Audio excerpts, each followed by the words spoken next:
Hello, it's a lovely good evening from here in Delhi as always। और बड़े बहुत बहुत स्वागत है आप लोगों का और तहे दिल से मैं आप लोगों का अभिनंदन करता हूं। अब जैसा कि शुरुआत से हम कहते चले आ रहे हैं, क्लासेस 3 सेगमेंट्स में जा रही है, तो तमाम स्टूडेंट्स को जो जहां से भी जिस माध्यम से भी हमसे इस वक्त जुड़े हुए हैं, तो उन सब का एक बार फिर से स्वागत है।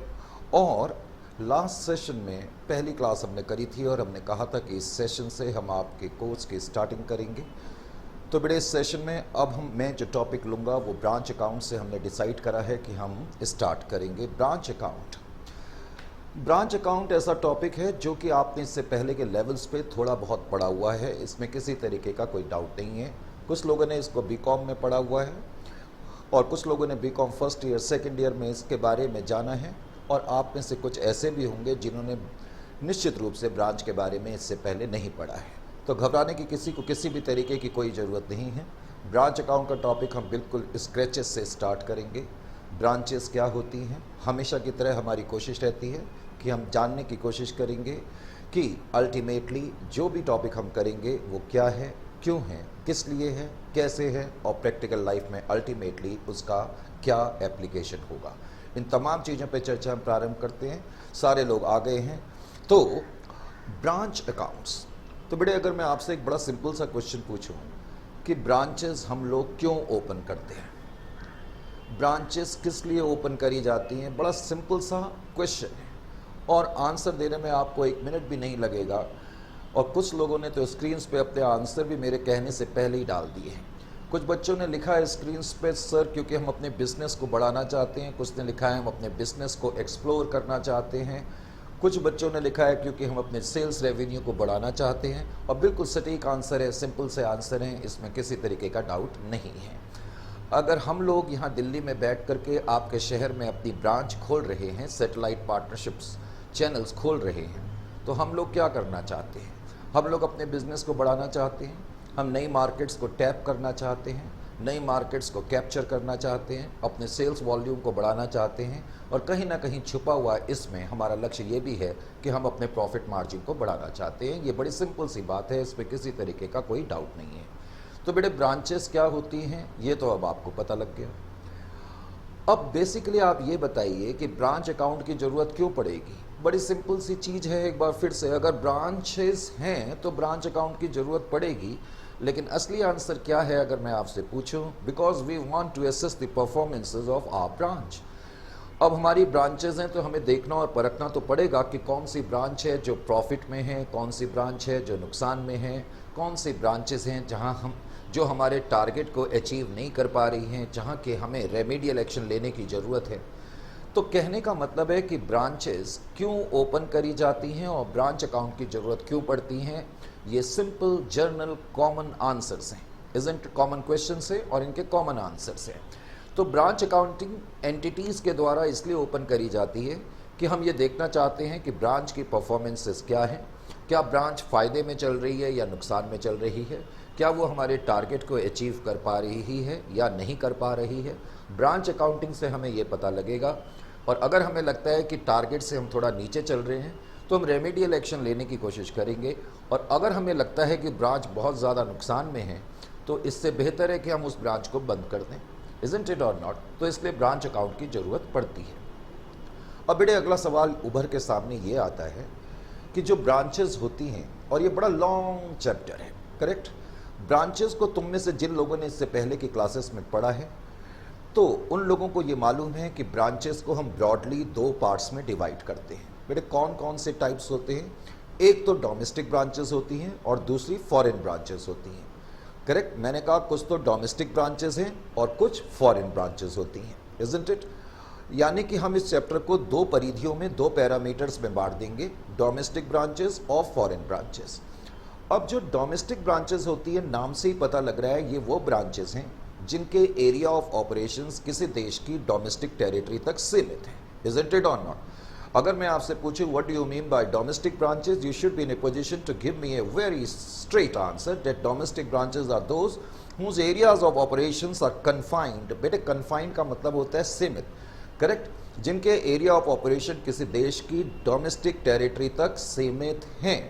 उसके अलावा फॉरेन ब्रांचेस होती हैं। फॉरेन ब्रांचेस वो ब्रांचेस हैं जो कि देश के बाहर लोकेटेड हैं, जिनके area of operation domestic territory के बाहर है।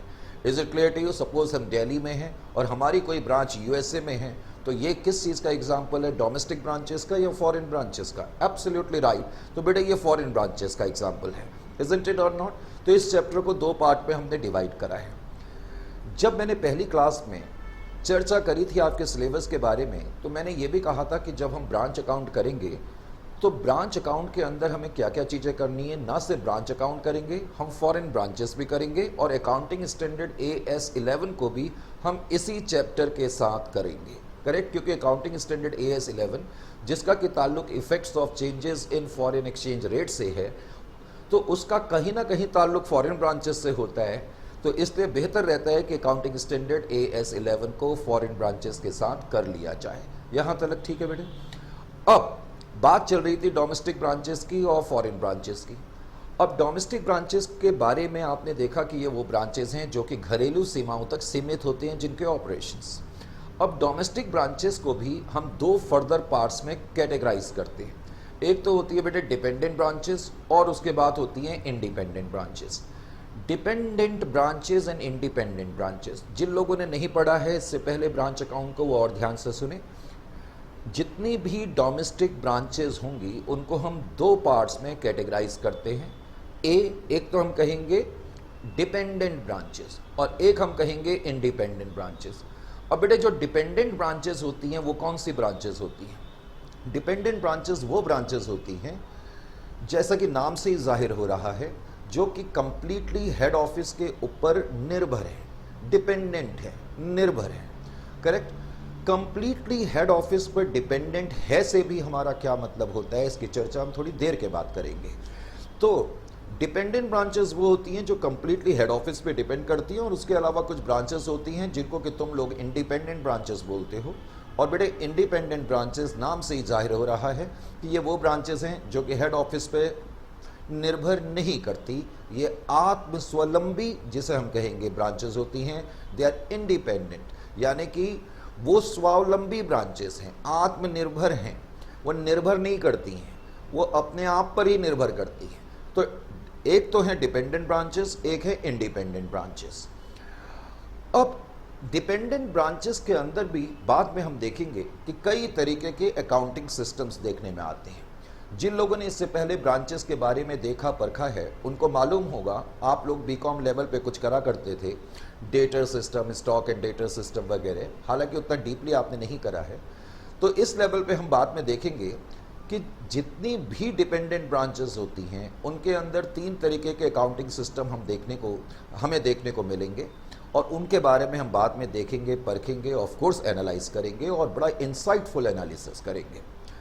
एक तो डेटर सिस्टम होता है, एक स्टॉक एंड डेटर सिस्टम होता है, उसके बाद फिर होलसेल ब्रांच सिस्टम होता है जिसके बारे में आपने पढ़ा हुआ है, लेकिन जितना पढ़ना चाहिए उतना नहीं पढ़ा है। तो इस लेवल पे हम होलसेल ब्रांच सिस्टम को और भी ज़्यादा गहराई से ना सिर्फ देखेंगे, जैसे कि मैंने कहा बहुत गहराई से समझने की कोशिश भी करेंगे। करेक्ट? तो तीन तरह के अकाउंटिंग सिस्टम डिपेंडेंट ब्रांचेस में देखने में आएंगे। एक तो डेटर सिस्टम, दूसरा स्टॉक एंड डेटर सिस्टम, और उसके बाद होलसेल ब्रांच सिस्टम। कई लोग होलसेल ब्रांच सिस्टम को ब्रांच फाइनल अकाउंट सिस्टम भी कहते हैं। उसके अलावा जब हम डिपेंडेंट ब्रांचेस को कवर कर लेंगे तो फिर उसके बाद हम इंडिपेंडेंट ब्रांचेस की तरफ जाएंगे। और इंडिपेंडेंट ब्रांचेस में जैसा कि नाम से ही पता लग रहा है, यहाँ ब्रांच को पूरी छूट है, ब्रांच अपने पर निर्भर करती है, हेड ऑफिस पे डिपेंड नहीं करती है। इसका मतलब है कि ब्रांच अपने अकाउंट्स खुद बनाएगी, अपना ट्रायल बैलेंस खुद बनाएगी। फिर हेड ऑफिस अकाउंटिंग ईयर के एंड में ब्रांच को बोलेगा कि आप अपना ट्रायल बैलेंस हमें दे दो, और उसके बाद ट्रायल बैलेंस को फिर हेड ऑफिस की बुक्स में इनकॉर्पोरेट करा जाएगा। ये सब क्या करना है, ये हम जब इंडिपेंडेंट ब्रांचेस पढ़ेंगे तो उसमें इन चीज़ों के बारे में पढ़ेंगे। और डिपेंडेंट और इंडिपेंडेंट ब्रांचेस को पढ़ने के बाद फिर हम फॉरेन ब्रांचेस की तरफ मूव करेंगे और अल्टीमेटली अकाउंटिंग स्टैंडर्ड AS11 की तरफ हम जाएंगे। तो स्टार्ट करते हैं बेटे ब्रांच अकाउंट के बारे में। तो थोड़ा सा आप मेरे साथ लिखेंगे, ब्रांच अकाउंट का चैप्टर अब हम प्रारंभ कर रहे हैं। Branch accounts, correct? थोड़ा सा मैं स्क्रीन देख लूँ। तो कई बार ऐसा होता है कि हमें देखना पड़ता है कि कोई चीज़ कहीं बाहर तो नहीं आ रही है, नहीं, तो ये इधर की तरफ है, करेक्ट। तो ब्रांच अकाउंट बेटे मैंने स्टार्ट करा ब्रांच अकाउंट से, ब्रांच अकाउंट्स,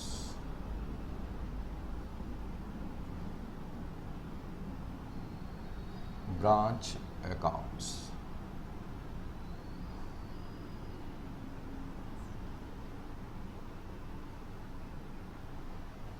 हालांकि ब्रांच अकाउंट्स मैंने लिखा है, लेकिन जैसा कि मैंने आपसे कहा बेटे मैं एक मिनट जरा अपना मोबाइल बंद कर दूं, और मेरी आप लोगों से भी इल्तिजा है, जो लोग यहाँ पर बैठे हैं वो लोग अपने मोबाइल को बंद रखें। करेक्ट। हाँ जी, तो ब्रांच अकाउंट के बारे में अब मैं अपनी चर्चा को प्रारंभ करता हूँ। तो मैंने अभी अभी आपसे ये कहा कि जितनी भी ब्रांचेस होती हैं उनको हम बेसिकली दो पार्ट में डिवाइड कर सकते हैं। जो मैंने अभी आपसे कहा, पहले मैं डायग्रामेटिकली वो रिप्रेजेंट कर देता हूँ। मैंने कहा जो ब्रांचेस होती हैं उनको हम ब्रॉडली दो पार्ट में डिवाइड कर सकते हैं। Branches can be broadly divided into two types. जितनी भी ब्रांचेस होती हैं उनको हम दो पार्ट्स में ब्रॉडली डिवाइड करते हैं। एक तो मैंने कहा डोमेस्टिक ब्रांचेस, करेक्ट। और मैंने बताया कि डोमेस्टिक ब्रांचेस वो ब्रांचेस होती हैं जिनके एरिया ऑफ ऑपरेशन किसी देश की डोमेस्टिक टेरिटरी तक सीमित होते हैं, डोमेस्टिक ब्रांचेस। डोमेस्टिक ब्रांचेस के बाद फिर मैंने बात करी थी फॉरेन ब्रांचेस की। तो जितनी भी ब्रांचेस होती हैं उनकी दो ब्रॉड क्लासिफिकेशन होंगी, डोमेस्टिक एंड फॉरेन ब्रांचेस। ठीक है बेटे, domestic and foreign branches. Domestic branches and foreign branches. फिर मैंने आपसे ये कहा था कि जो डोमेस्टिक ब्रांचेस होती हैं उनके भी दो पार्ट होते हैं। डोमेस्टिक ब्रांचेस के भी दो हिस्से होंगे, करेक्ट। डोमेस्टिक ब्रांचेस के दो हिस्से कौन कौन से होते हैं? एक तो होता है dependent branches, dependent branches, dependent branches.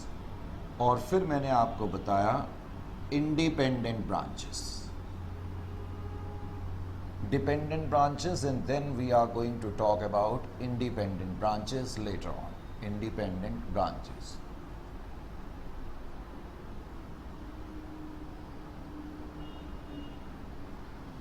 Dependent branches और इंडिपेंडेंट ब्रांचेस। डिपेंडेंट ब्रांचेस क्या होती है? जाहिर है कि ये सवाल हमारे दिमाग में आना चाहिए, करेक्ट। डोमेस्टिक ब्रांचेस क्या होती हैं? ये तो मैंने आपको बताया, जिनके एरिया ऑफ ऑपरेशन किसी देश की डोमेस्टिक टेरिटरी तक सीमित है। Branches whose area of operation, domestic branches का मतलब क्या होता है? Branches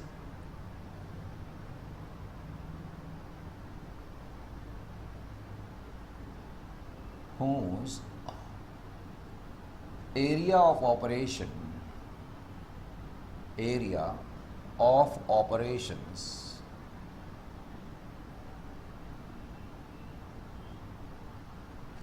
are confined। बेटे confined का मतलब होता है सीमित। are confined to the domestic territory of the nation। और to the domestic territories इतना ही लिख दो, to the domestic territories, TERRITORIES।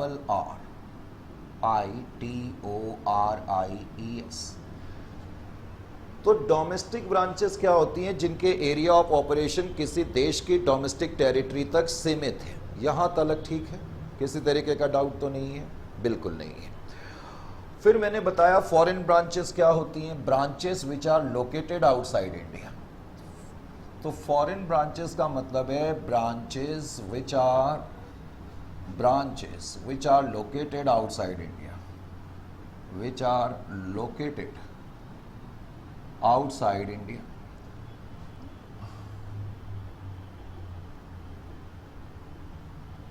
Foreign branches वो ब्रांचेस हैं जो कि, बल्कि इंडिया अभी मैंने नहीं लिखा, which are located outside the domestic territories, क्योंकि हम पर्टिकुलरली अभी इंडिया की बात नहीं कर रहे हैं। Outside the domestic territory. तो वो ब्रांचेस जो किसी देश की घरेलू सीमाओं के बाहर लोकेटेड है उनको हम क्या कहेंगे, फॉरेन ब्रांचेस, करेक्ट। लेकिन पहले हम चैप्टर को एनालाइज करेंगे डोमेस्टिक ब्रांचेस से, बाद में फिर हम फॉरेन ब्रांचेस पर आएंगे, करेक्ट। अब बेटे जो डोमेस्टिक ब्रांचेस होती हैं, जितनी भी डोमेस्टिक ब्रांचेस होती हैं, डोमेस्टिक ब्रांचेस, थोड़ा सा मैं इसलिए रुक रहा हूँ, कई बार ये इंटरनेट थोड़ा सा वो नीचे हो रहा है। हाँ, अब थोड़ा सा क्लियर हो गया, आपने देखा होगा थोड़ा सा डलनेस आ गई, इसलिए मेरे को रुकना पड़ा था। तो बेटे डोमेस्टिक ब्रांचेस की बात चल रही है। तो डोमेस्टिक ब्रांचेस मैंने कहा वो ब्रांचेस हैं जिनके एरिया ऑफ ऑपरेशन किसी देश की डोमेस्टिक टेरिटरी तक सीमित है। डोमेस्टिक ब्रांचेस के अंदर डिपेंडेंट ब्रांचेस होती हैं, और डिपेंडेंट ब्रांचेस क्या होती हैं, ध्यान से अब मेरी बात को सुनें। डिपेंडेंट ब्रांचेस वो ब्रांचेस होती हैं जो कंप्लीटली हेड ऑफिस पे डिपेंड करती हैं, ये बात आपको और हमें सबको मालूम है। लेकिन कंप्लीटली हेड ऑफिस पे डिपेंड करती हैं से क्या मतलब है, ध्यान से सुने, लिखना नहीं है ये चीज़। जब मैं लिखने के लिए बोलूँ तो तब आपने लिखना है। ये हेड ऑफिस है और ये ब्रांच ऑफिस है। डिपेंडेंट ब्रांचेस का मतलब है ब्रांच को जितने भी गुड्स चाहिए वो हेड ऑफिस भेजेगा, ब्रांच अपनी तरफ से कोई भी गुड्स नहीं खरीदेगी। Are you getting my point or not? मैंने कहा डिपेंडेंट ब्रांचेस, तो डिपेंडेंट ब्रांचेस का मतलब है कि ब्रांच कंप्लीटली हेड ऑफिस पे डिपेंड तो करती है, लेकिन बेटे इसका भी क्या मतलब है? इसका मतलब है कि ब्रांच को जितने भी गुड्स चाहिए वो हेड ऑफिस भेजेगा, ब्रांच अपनी तरफ से किसी भी तरीके के कोई गुड्स नहीं खरीदेगी, number one. Number two, branch के संबंध में जितने भी खर्चे होंगे उन खर्चों के लिए कैश हेड ऑफिस भेजेगा, ब्रांच अपनी तरफ से कोई खर्चा नहीं करेगी। जब हम कहते हैं कंप्लीट डिपेंडेंस, तो इसका मतलब मैं समझाने की कोशिश कर रहा हूं। ब्रांच को जितने भी गुड्स चाहिए उसके लिए हेड ऑफिस भेजेगा, ब्रांच को खर्चों के लिए जितना कैश चाहिए वो हेड ऑफिस भेजेगा। ब्रांच के संबंध में जितने भी पॉलिसीज होंगी, जितने भी पॉलिसी डिसीजंस होंगे, ब्रांच के संबंध में जितनी भी पॉलिसीज होंगी, जितने भी पॉलिसी डिसीजंस होंगे, वो सब और सब हेड ऑफिस लेगा। ब्रांच अपनी तरफ से किसी भी तरीके का कोई डिसीजन नहीं ले सकती। यानी कि ब्रांच के संबंध में जितनी भी डायरेक्शंस होंगी वो तमाम डायरेक्शंस हेड ऑफिस देगा, और ब्रांच का काम सिर्फ और सिर्फ क्या है, उन डायरेक्शंस को, उन पॉलिसीज को जो कि हेड ऑफिस ब्रांच को दे रहा है अच्छी तरीके से इंप्लीमेंट करे, एग्जीक्यूट करे। ये ब्रांच का काम है। तो तुमने देखा ब्रांच कंप्लीटली हेड ऑफिस के ऊपर डिपेंड करती है, यहां तक ठीक है।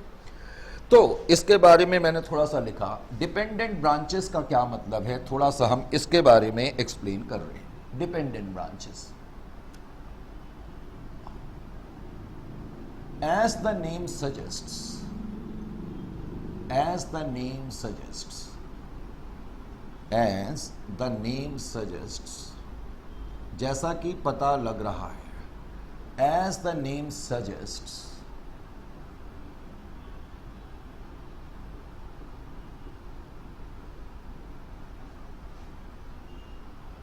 as the name suggests, dependent branches are those, dependent branches are those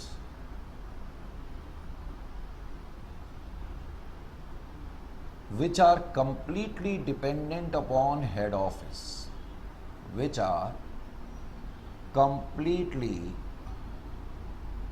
dependent upon head office। Completely dependent upon head office का मतलब मैं अभी थोड़ी देर पहले आपको समझा रहा था। Dependent upon head office, head office.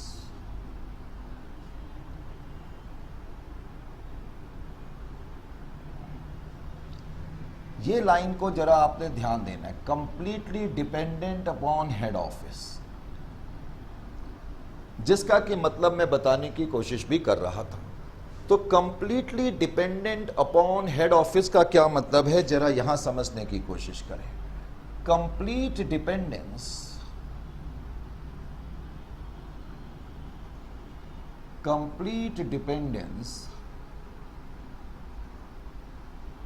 Reflects, क्या दिखाता है, क्या शो करता है? Complete dependent reflects that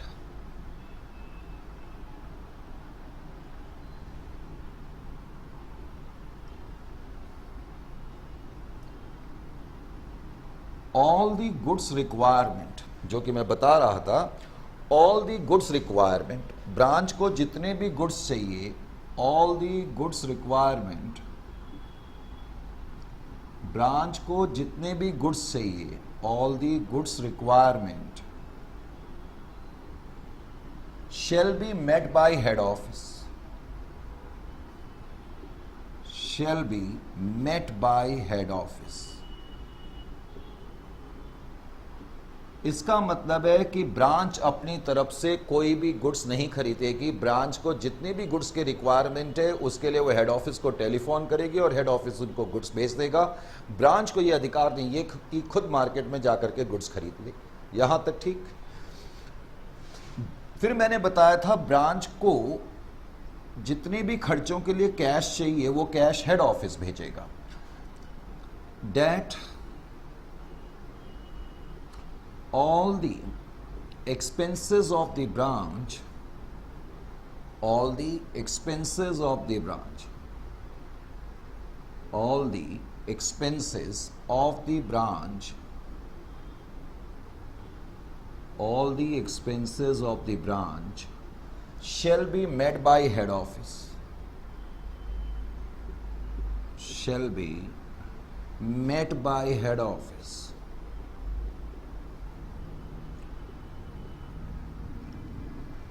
branch के जितने भी खर्चे हैं उन खर्चों को निपटने के लिए कैश हेड ऑफिस भेजेगा। ब्रांच अपनी तरफ से किसी तरीके का कोई खर्चा नहीं करेगी।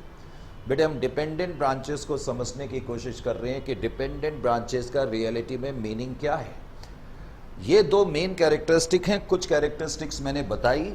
तो अगली कैरेक्टरिस्टिक क्या है कि जितने भी पॉलिसी डिसीजंस होंगे ब्रांच के संबंध में, जितने भी पॉलिसी डिसीजंस होंगे ब्रांच के संबंध में, वो सारे पॉलिसी डिसीजन लेने का अधिकार किसको होगा?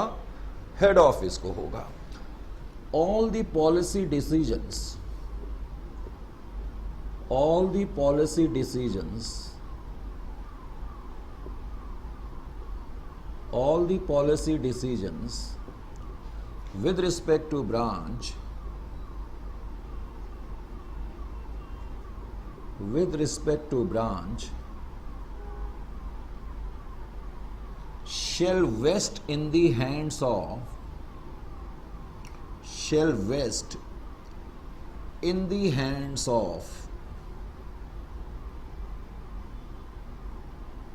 head office। ब्रांच के संबंध में जितने भी पॉलिसी डिसीजंस हैं उन डिसीजंस को लेने का अधिकार जो होगा वो हेड ऑफिस का होगा। ब्रांच का काम सिर्फ और सिर्फ इतना है कि जो भी डायरेक्शन हेड ऑफिस उसको दे रहा है और जो भी पॉलिसी किसी चीज को बना करके ब्रांच के सामने रख रहा है, ब्रांच मैनेजर का काम है कि अपनी काबिलियत के अनुसार उन तमाम पॉलिसीज को, उन तमाम डायरेक्शन को अच्छी तरीके से इंप्लीमेंट करे, ज़्यादा से ज़्यादा सेल करे, ज़्यादा से ज़्यादा कैश कलेक्ट करे और हेड ऑफिस को भेजे। यानी कि इन तीन चीज़ को देखने के बाद जो सबसे बड़ी चीज़ आपकी समझ में आनी चाहिए वो क्या समझ में आनी चाहिए कि डिपेंडेंट ब्रांचेस के अंदर हम देखेंगे, चाहे कोई भी सिस्टम हो, हम देखेंगे इसके अंदर बाद में तीन system, debtor system, stock and debtor system, wholesale branch system या फिर जिसको तुम लोग फाइनल अकाउंट सिस्टम भी कहते हो। तो जितने भी सिस्टम होते हैं इसमें जो अकाउंटिंग होती है वो हेड ऑफिस की बुक्स में होगी, ब्रांच की बुक्स में नहीं होगी। ये बात सबसे इंपॉर्टेंट है, तो ये बात भी मैं यहां पर लिख देता हूं। मुझे चेक करना पड़ेगा जरा, कहीं ऐसा ना हो कि मैं एक्सीड कर जाऊं। नहीं, यहां तक आ रहा है, ठीक है। तो मैंने थोड़ा इसको इधर की तरफ लिख दिया। Point number D, point number D में मैं लिखा entire accounting, entire accounting, entire accounting with respect to branch, WRT, बेटे इसका मतलब है with respect to branch, correct, with respect to branch is done in the books of head office, is done in the books of head office, in the books of head office, जितनी भी accounting होगी वो head office की books में होगी, correct, जितनी भी accounting होगी वो हेड ऑफिस की बुक्स में होगी। यानी कि ब्रांच अपनी तरफ से किसी तरीके के कोई अकाउंट मेंटेन नहीं करती है। डिपेंडेंट ब्रांचेस में जितनी भी अकाउंटिंग होगी वो किसकी बुक्स में होगी, हेड ऑफिस की बुक्स में होगी। तो बेटे पहले तो डिपेंडेंट ब्रांचेस का मीनिंग बिल्कुल क्रिस्टल क्लियर हो जाना चाहिए। अब ये बात क्रिस्टल क्लियर हो गई है, वेरी गुड। अब हम क्या आते हैं, डिपेंडेंट ब्रांचेस के अंदर अकाउंटिंग सिस्टम होते हैं, accounting systems under dependent branches, correct, ये अगला टॉपिक है। तो ये अगला टॉपिक है, मैं तुमने इसके आगे से ही स्टार्ट करना है लेकिन मैंने यहां से स्टार्ट कर दिया, ठीक है। अकाउंटिंग सिस्टम्स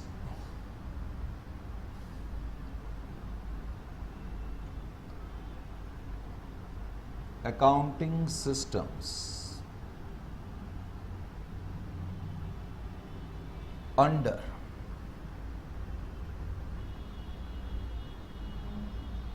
dependent branches,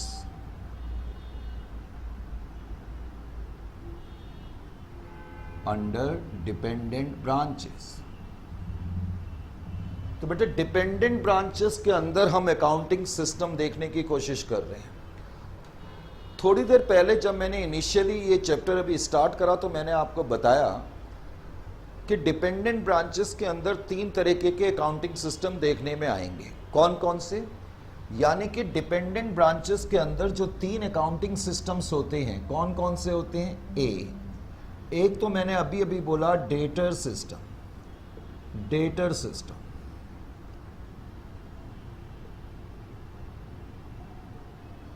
फिर मैंने कहा स्टॉक एंड डेटर सिस्टम। कौन सा सिस्टम बेटे, stock and debtor system, stock and debtor system, stock and debtor system. और फिर मैंने कहा wholesale branch system, wholesale branch system, wholesale branch system.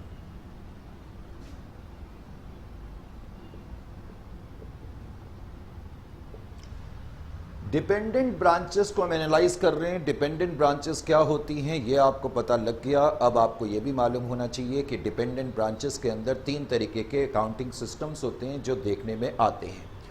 3 तरीके के जो अकाउंटिंग सिस्टम्स होते हैं वो कौन कौन से अकाउंटिंग सिस्टम होते हैं। एक तो डेटर सिस्टम होता है, एक स्टॉक एंड डेटर सिस्टम होता है, और उसके अलावा होलसेल ब्रांच सिस्टम होता है।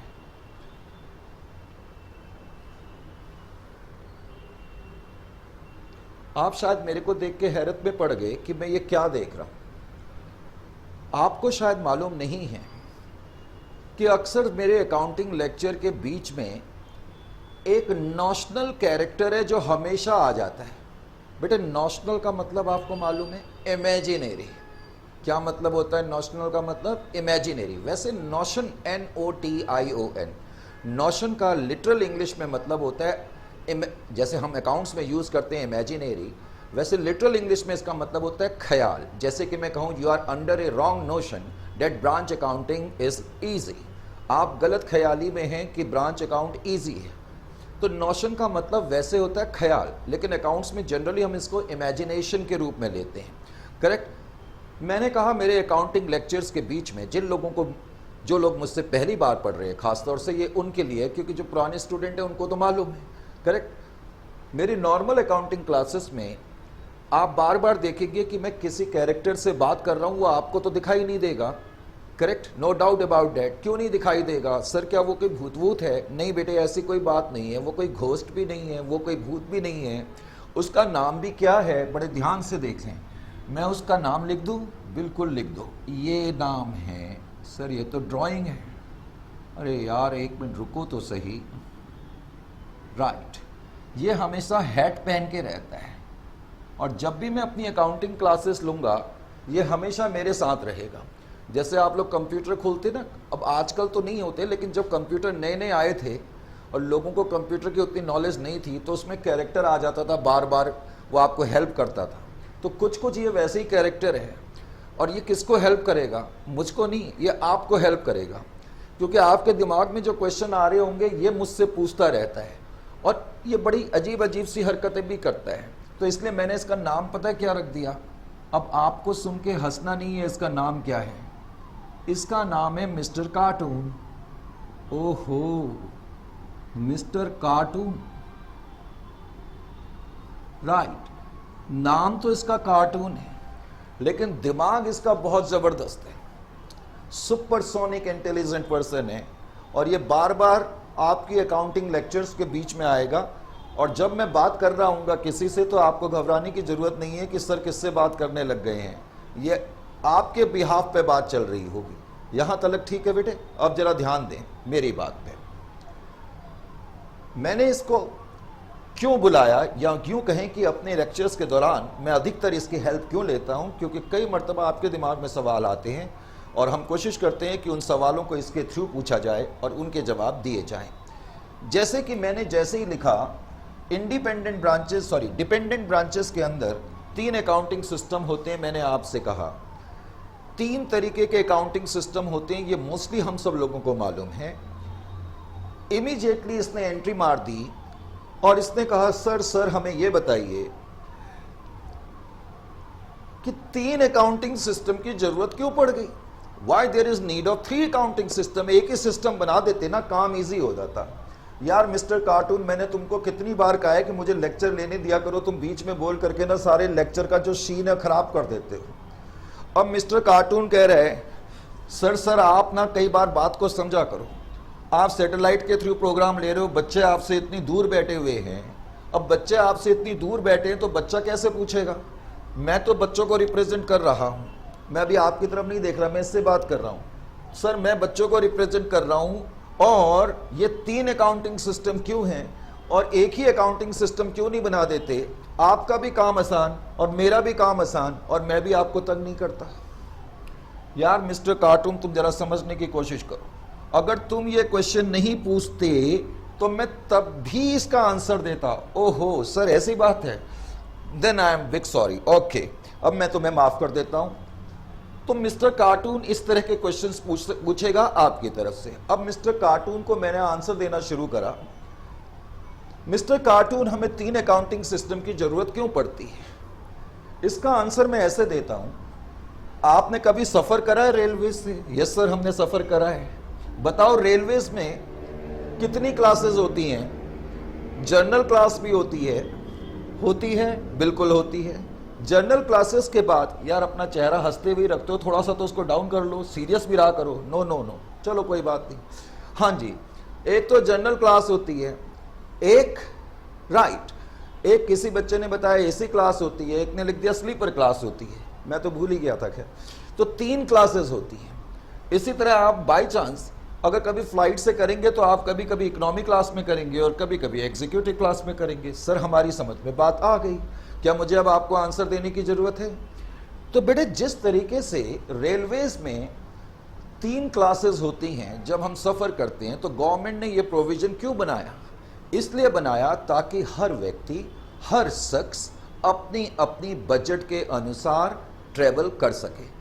अगर मेरे में ताकत नहीं है एसी क्लास से चलने की तो मैं किसके थ्रू सफर करूंगा?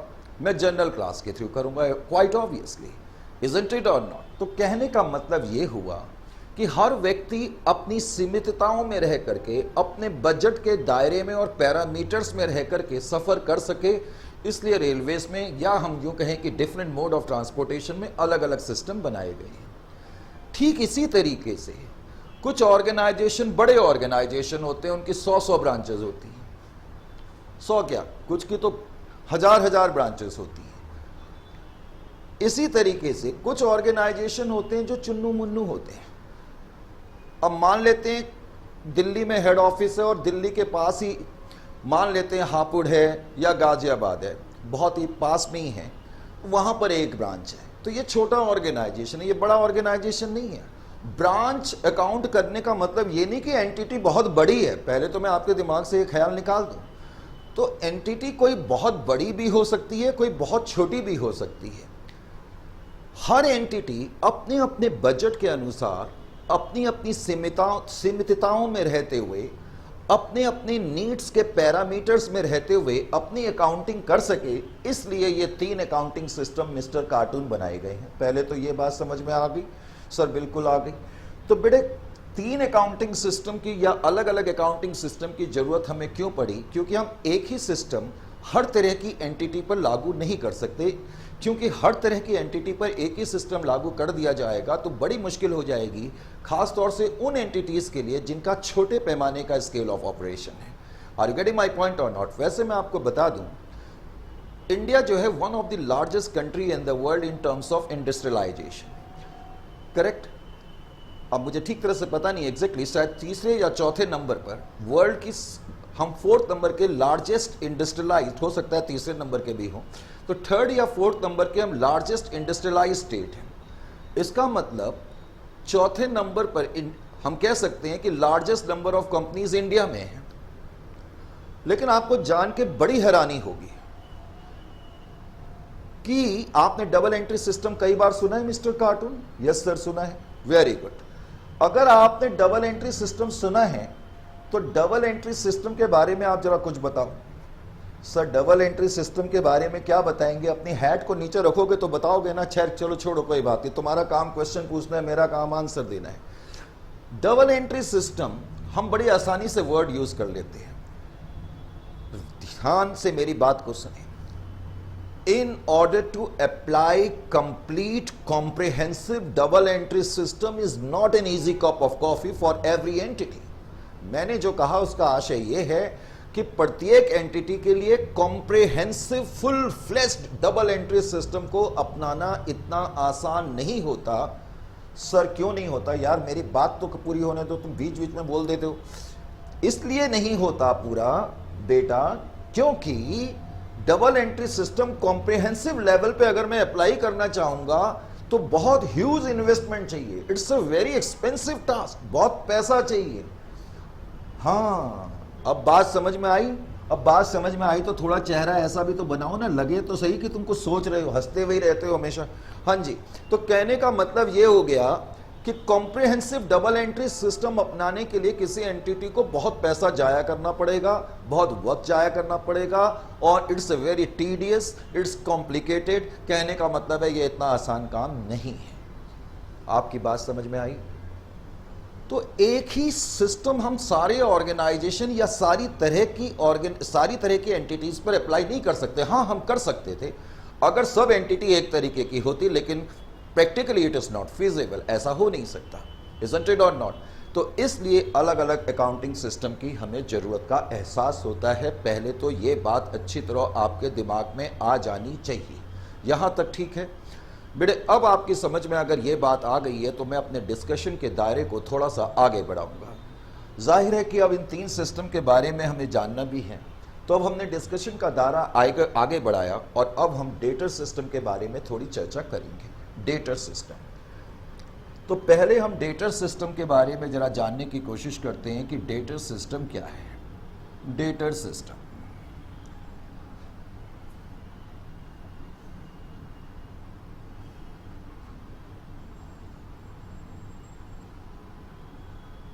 हाँ जी, अब एटलीस्ट आपको इतना तो मुझे बताने की जरूरत नहीं है कि debtor system is part and parcel of dependent branches, क्योंकि हम अभी डिपेंडेंट ब्रांचेस को ही पढ़ रहे हैं। डिपेंडेंट ब्रांचेस में 3 तरीके के अकाउंटिंग सिस्टम देखने में आते हैं। उसमें से एक सिस्टम है डेटर सिस्टम, जो आपने बीकॉम में जिन लोगों ने भी करा है, बहुत बार करा है और शायद ये सबसे इजी था।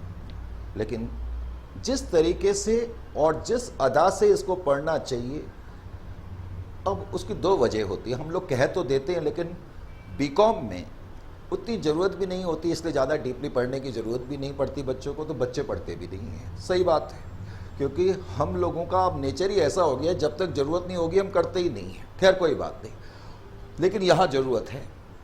अब डेटर सिस्टम के बारे में आपको क्या क्या मालूम होना चाहिए? सबसे पहली चीज़ तो ये मालूम होना चाहिए कि डेटर सिस्टम डिपेंडेंट ब्रांचेस का एक अकाउंटिंग सिस्टम है, number 1।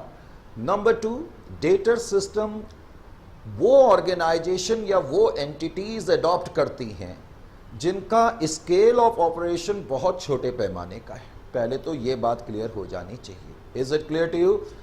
Debtor system is adopted by organisations having limited scale of operations. पहले तो ये बात समझ में आनी चाहिए। तो बेटे कौन से टाइप के ऑर्गेनाइजेशन है जो इस सिस्टम को अडॉप्ट करते हैं? Sir debtor system, absolutely sir, जो स्मॉल स्केल ऑफ ऑपरेशंस जिनके होते हैं वो लोग इस सिस्टम को अडॉप्ट करते हैं। Right you are. अब इसका मतलब debtor system is adopted by organisation having small scale of operations. Number 2, debtor system के अंदर जितनी भी अकाउंटिंग होगी वो हेड ऑफिस की बुक्स में होगी या ब्रांच की बुक्स में होगी? हेड ऑफिस की बुक्स में, क्योंकि मैं लिख ही चुका हूं कि डिपेंडेंट ब्रांचेस में जितने भी अकाउंटिंग सिस्टम है उसमें अकाउंटिंग हेड ऑफिस की बुक्स में होती है और ब्रांच की बुक्स में अकाउंटिंग नहीं होती। यानी कि ब्रांच से संबंधित जितनी भी अकाउंटिंग होगी वो तमाम की तमाम अकाउंटिंग हेड ऑफिस की बुक्स में होगी। एक तो आपको ये ख्याल करना है। Is it clear to you or not? उसके बाद अब आपको क्या मालूम होना चाहिए? डिपेंडेंट ब्रांचेस के अंदर हेड ऑफिस ब्रांच के संबंध में सिर्फ दो तरह की अकाउंटिंग एस्पेक्ट को अनफोल्ड करता है। क्या? 1, एक तो हेड ऑफिस ब्रांच के संबंध में केवल एक ब्रांच अकाउंट बनाएगा, यह देखने के लिए कि ब्रांच ने कितना नफा या नुकसान इस अकाउंटिंग पीरियड में कमाया। और हेड ऑफिस अपनी बुक्स में ब्रांच अकाउंट के अलावा एक ही और अकाउंट बनाता है जिसको हम लोग कहते हैं डेटर्स अकाउंट। वैसे अगर मैं रियल अकाउंटिंग लैंग्वेज को यूज करूं तो मैं यूं कहूंगा कि तमाम अकाउंटिंग हेड ऑफिस की बुक्स में होगी, नंबर 1। नंबर 2, हेड ऑफिस अपनी बुक्स में ब्रांच के संबंध में एक तो ब्रांच अकाउंट मेंटेन करता है और एक ही लेजर मेंटेन करता है जिसको सेल्स लेजर कहते हैं। दरअसल ये अकाउंटिंग लैंग्वेज है। हेड ऑफिस अपनी बुक्स में ब्रांच से संबंधित ब्रांच अकाउंट बनाता है और एक ही लेजर मेंटेन करता है जिसको हम सेल्स लेजर कहते हैं। और बेटे सेल्स लेजर का मतलब आपको मालूम है? सेल्स लेजर का मतलब क्या होता है? सेल्स लेजर का मतलब होता है, जल्दी से बताओ जरा पहले तो, सेल्स लेजर का मतलब क्या? सेल्स लेजर में हम कैश सेल्स रिकॉर्ड करते हैं? नहीं करते। सेल्स लेजर में हम सिर्फ क्रेडिट सेल्स यानी कि क्रेडिट कस्टमर्स के अकाउंट को मेंटेन करते हैं। यहां तक ठीक है? इसका मतलब जब मैंने कहा कि हम सेल्स लेजर मेंटेन करते हैं तो हम उन कस्टमर्स का अकाउंट मेंटेन करते हैं जिनको हमने क्रेडिट में सामान बेचा हुआ है। तो ये कस्टमर कौन है? ये डेटर्स हैं। इसलिए हम कैजुअली कह देते हैं कि हेड ऑफिस ब्रांच के संबंध में एक तो हेड ऑफिस अकाउंट बनाता है, एक तो ब्रांच अकाउंट बनाता है और उसके अलावा डेटर्स अकाउंट बनाता है। तो डेटर्स अकाउंट का इनडायरेक्टली मतलब है कि हम एक ही सेल्स लेजर मेंटेन करते हैं और सारे क्रेडिट कस्टमर्स के अकाउंट उसमें रिकॉर्ड करते हैं। तो इसलिए हम कह देते हैं कि हेड ऑफिस ब्रांच के संबंध में ब्रांच अकाउंट के अलावा डेटर्स अकाउंट बनाता है और इसीलिए इस सिस्टम का नाम भी डेटर सिस्टम है। ये बात आपकी समझ में आ गई और जैसी ये बात समझ में आई इसका चेहरा भी यूं हो गया, क्योंकि इससे पहले इसको ये बात समझ में नहीं आई थी। समझ में आ गया? तो अब ये बहुत ज़्यादा आपने देखा खुश है क्योंकि इसको पता लग गया इस सिस्टम का नाम डेटर सिस्टम क्यों है। हाँ मिस्टर कार्टून, ये बात समझ में आ गई? यस सर, बिल्कुल समझ में आ गई। वेरी गुड, पहली बार तुमने मेरी तारीफ तो करी है, वरना हमेशा ही मेरे को क्या बोलते हैं, डिस्क्रेडिट करते रहते हो। खैर कोई चिंता की बात नहीं है। अब एक मैं बड़ा पॉइंट बेटे आपको बताने जा रहा हूँ। बड़ा पॉइंट क्या है जो आपने अपने दिलो जहन से जाने नहीं देना है?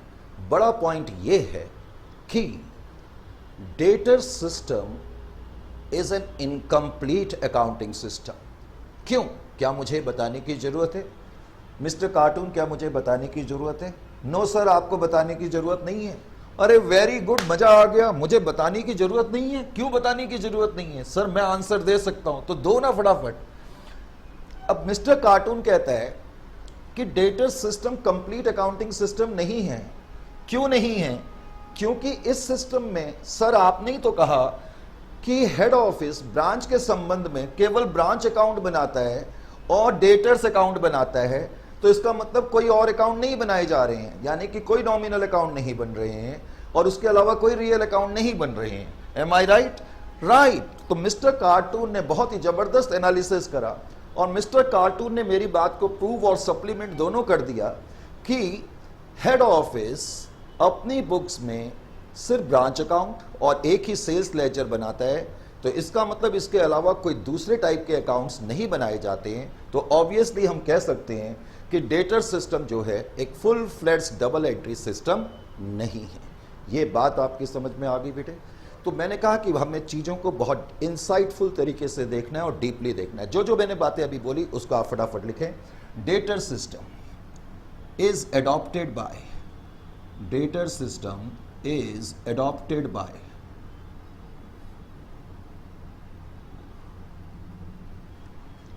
organizations having a small scale of operations, organizations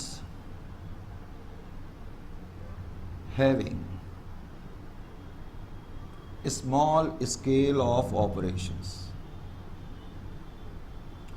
small scale of operations, small scale of operations. Under this system, under this system, under this system, entire accounting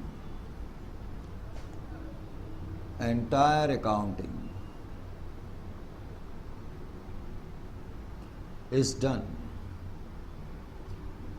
in the books of, is done in the books of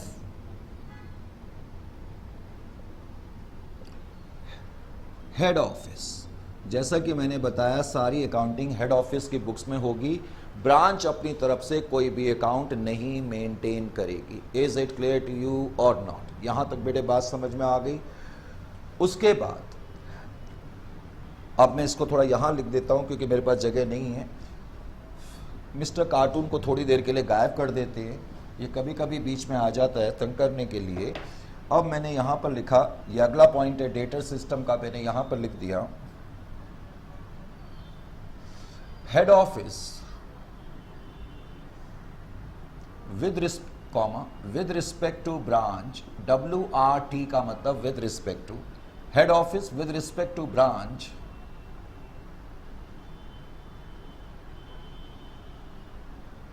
maintains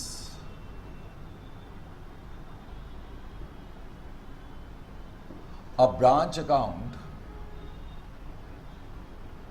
head office branch के संबंध में एक तो branch account बनाता है, branch account, and maintains only one ledger,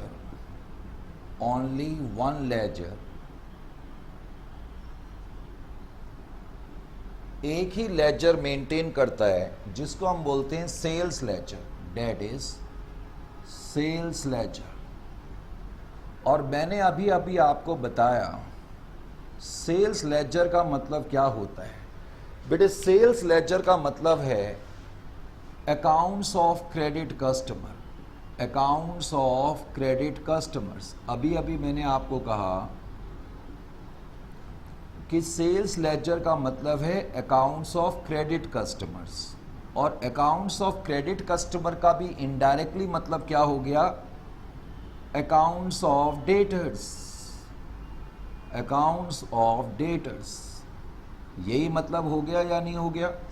इसीलिए हम कहते हैं कि हेड ऑफिस ब्रांच के संबंध में एक तो ब्रांच अकाउंट बनाता है और कई बार हम कह देते हैं डेटर्स अकाउंट बनाता है। दरअसल वो डेटर्स अकाउंट नहीं, वो सेल्स लेजर होता है, सारे डेटर्स का अकाउंट होता है, तो इसलिए हम कह देते हैं कि डेटर्स अकाउंट बनाता है।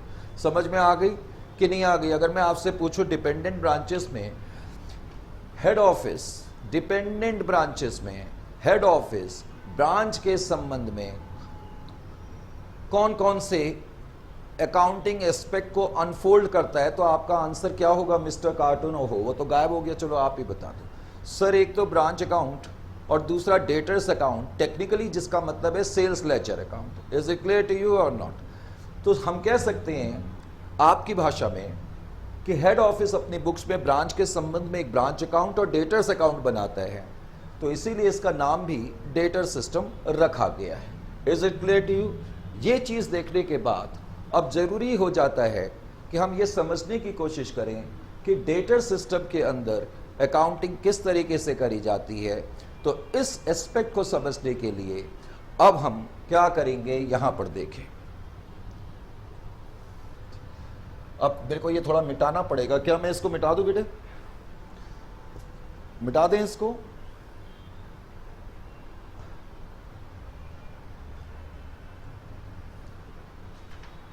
हाँ जी सर मिटा दो। चलो आपने कहा मिटा दो, तो अब मुझे मिटाना पड़ेगा, तो मैं इसको अब मिटा देता हूँ। ठीक है, इसकी तो अब ज़रूरत नहीं है। लाइए, बच्चे कहते हैं सर इसको अब मिटा दो फटाफट। चलो जी, हमने इन सबको मिटा दिया। अब हम अगला टॉपिक क्या देख रहे हैं? अगला टॉपिक हम देख रहे हैं accounting systems. Correct, accounting systems. Under accounting system में भी डेटर सिस्टम तो हम कर ही रहे हैं, सॉरी। अब डेटर सिस्टम के अंदर हम देख रहे हैं अकाउंटिंग कैसे करी जाएगी। मैं देख लूं स्क्रीन पर आ रहा है, आ रहा है। Accounting under debtor system, accounting under debtor system, accounting under debtor system. Debtor system के अंदर अकाउंटिंग किस तरीके से करी जाएगी? Accounting under debtor system.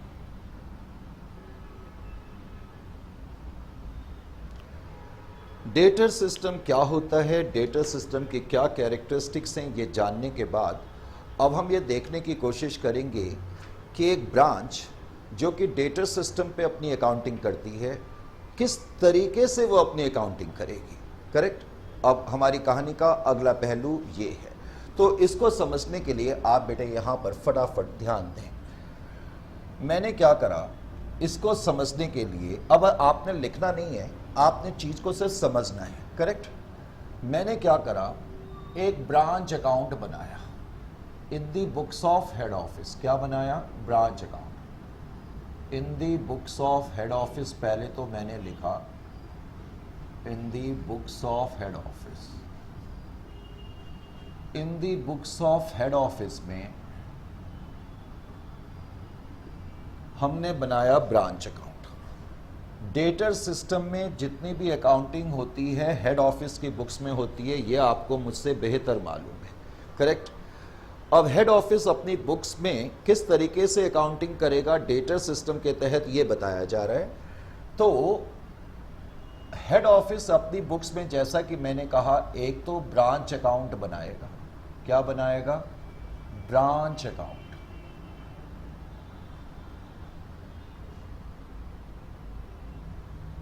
Head office अपनी बुक्स में एक तो ब्रांच अकाउंट बनाएगा,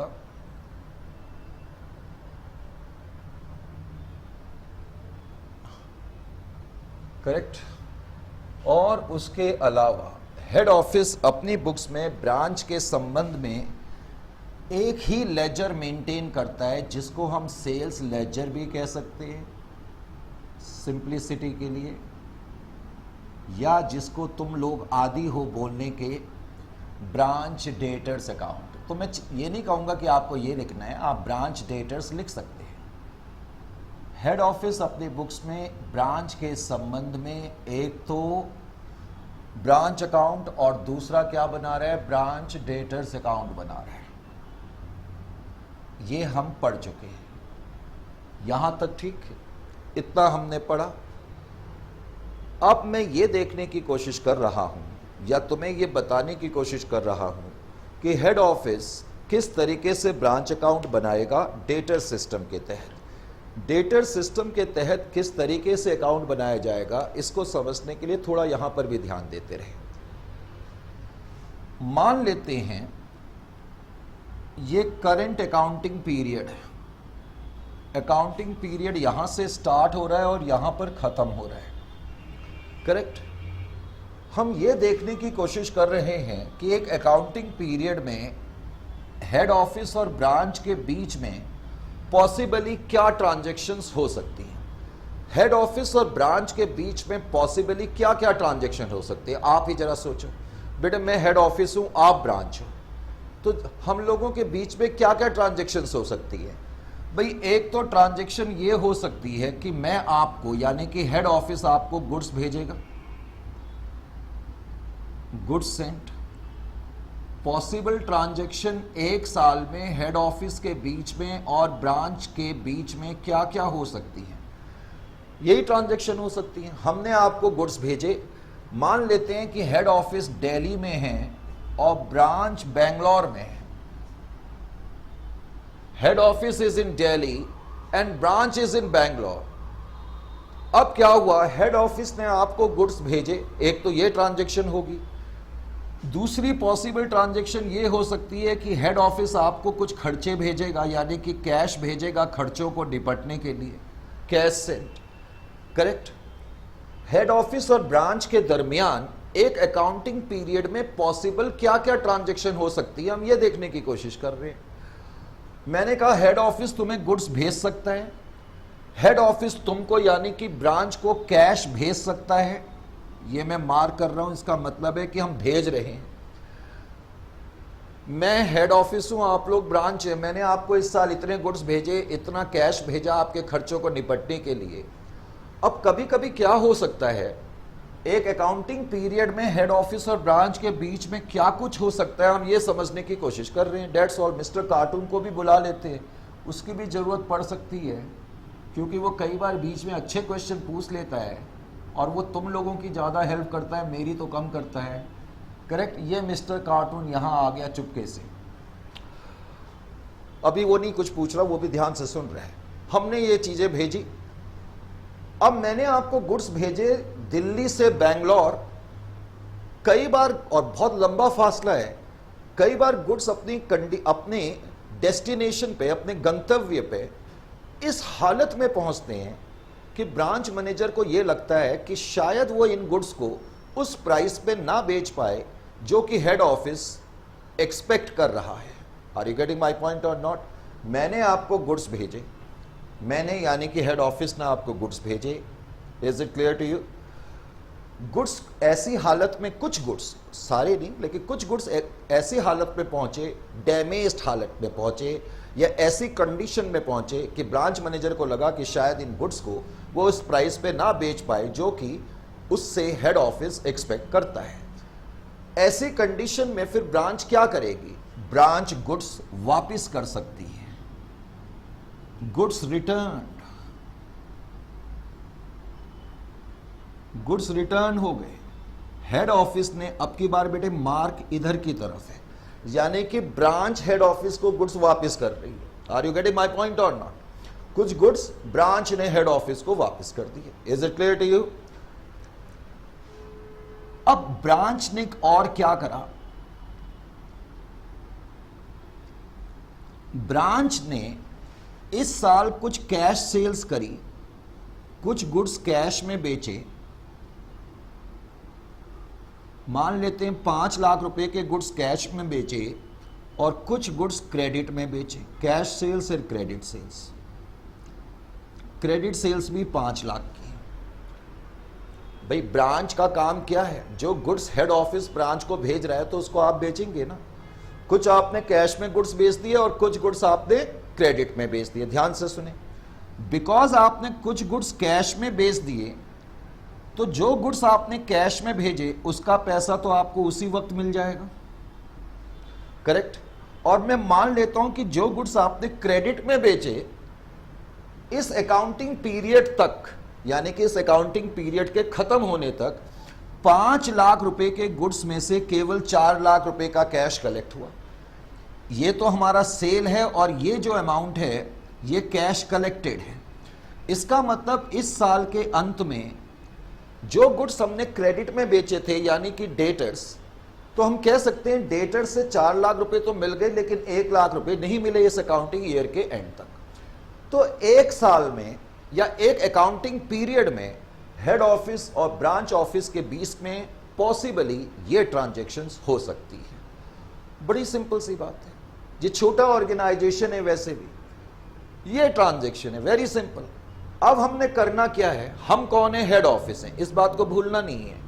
आप लोग हेड ऑफिस हैं, आप अकाउंटिंग करेंगे, लेकिन ध्यान ये रखना है कि जब आप अकाउंटिंग करेंगे, आप हेड ऑफिस की बुक्स में अकाउंटिंग कर रहे हैं लेकिन आप ब्रांच के नजरिए से अकाउंटिंग करेंगे, ये इंपॉर्टेंट चीज है। मैंने आपको गुड्स भेजे तो हेड ऑफिस अपनी बुक्स में ब्रांच अकाउंट की डेबिट साइड में पता है क्या लिखेगा, डेबिट साइड में लिखेगा to goods send to branch account. मैंने अभी शॉर्ट में लिख दिया बेटा, अभी मैं बाद में इसको लॉन्ग फॉर्म में लिख दूंगा। GSTB का मतलब है goods send to branch account. तो मैंने गुड्स भेजे तो मैंने यहां पर लिख दिया to goods send to branch account. जितने रुपए के भी मैंने गुड्स भेजे वो मैं यहां पर लिख दूंगा। Is it clear to you or not? मेरे को बताओ, जब हेड ऑफिस ने ब्रांच को भेजे तो एंट्री क्या हो गई, branch account debit to goods send to branch account, branch account debit to goods send to branch account. Branch account को पर्सनल अकाउंट के रूप में ट्रीट करा जा रहा है, debit the receiver, branch account debit to goods send to branch account, goods send to branch account को real account के रूप में ट्रीट करा जा रहा है। खैर हम अकाउंटिंग के फेर में नहीं जाना चाहते, मैं बड़ा सिंपल सा रूल बता देता हूं। हेड ऑफिस की बुक्स में जब आप अकाउंटिंग करेंगे तो आपको सिर्फ ये देखना है कि हेड ऑफिस किसी भी चीज से अलग होगा तो उसको आपने डेबिट में लिखना है, और हेड ऑफिस किसी भी चीज को रिसीव करेगा तो उसको आपने क्रेडिट में लिखना है। जैसे कि हेड ऑफिस ने जब ब्रांच को कैश भेजा, हेड ऑफिस ने जब ब्रांच को कैश भेजा तो बेटे मुझे जल्दी से ये बताओ, क्या हेड ऑफिस कैश से अलग हो रहा है या नहीं हो रहा? बिल्कुल हो रहा है। तो हेड ऑफिस किसी भी चीज से अलग होगा तो उसको मैं यहां पर डेबिट साइड में लिखूंगा टू कैश। अब मैंने लिखा to cash. Head office branch के संबंध में जितने भी खर्चे होंगे उनके लिए कैश हेड ऑफिस भेजता है। एंट्री हो गई branch account debit to cash account. Is it clear to you? चाहे ब्रांच की सैलरी का खर्चा है, वेजेस का खर्चा है, ब्रांच के रेंट का खर्चा है, एडवर्टाइजमेंट का खर्चा है, इंश्योरेंस का खर्चा है, ब्रांच के संबंध में जितने भी खर्चे होंगे उसके लिए cash will be delivered by head office. Don't let it skip out of your memory.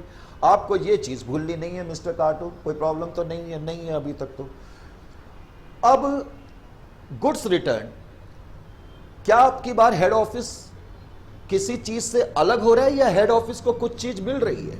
अब की बार हेड ऑफिस को कुछ चीज मिल रही है।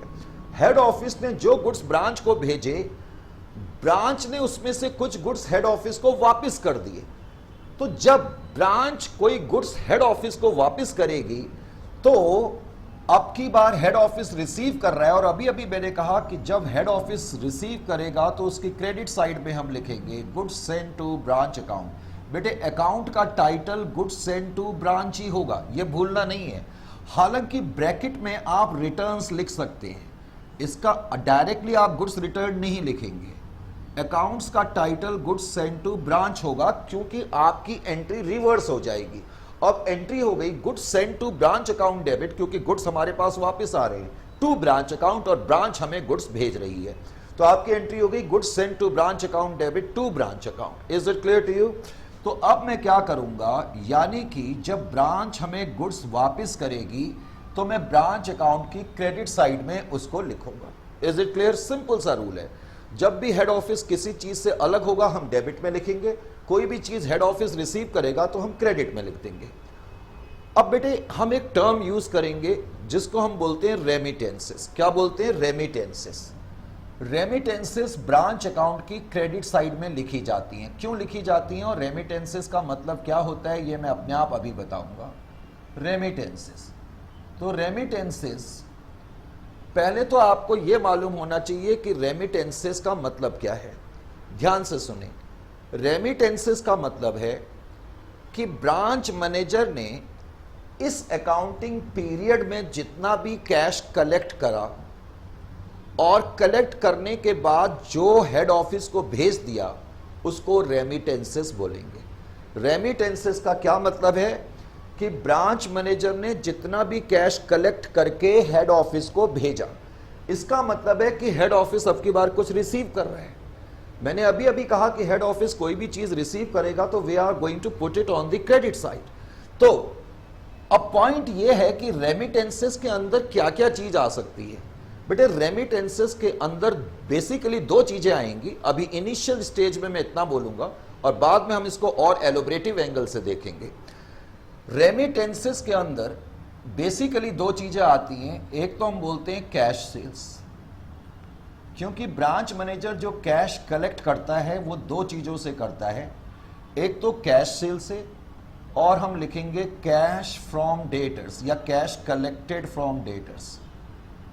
Cash collected from debtors, cash collected from debtors, ये शॉर्ट फॉर्म में DRS लिखा है।